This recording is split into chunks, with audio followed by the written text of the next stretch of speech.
இது என்ன தெரியுங்களா? இது வந்து தண்ணி ஓடக்கூடிய ஒரு கால்வாய். இந்த தண்ணி மூலமாக இது அவ்வளவும் அரிச்சிட்டு போகுது. எங்கே போகும்?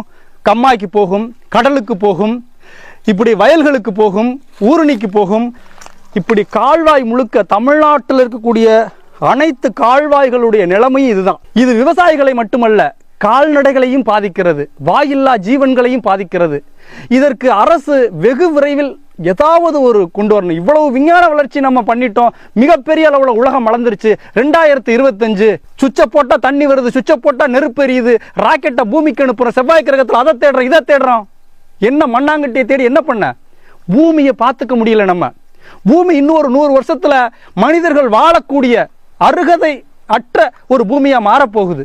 மனிதர்களால தான் வளர்ச்சின்னு நாம் இந்த பூமியை சிதைத்து கொண்டிருக்கிறோம். இயற்கையை அழிக்க அழிக்க இயற்கை நம்மை அழித்து கொண்டே இருக்கும். அது நடந்துகிட்டே இருக்கு எல்லா இடங்கள்லையும். இவற்றை எல்லாம் பார்க்கும்போது மனதிற்கு ரொம்ப வலியா இருக்கு. பாட்டில்களை பாருங்க.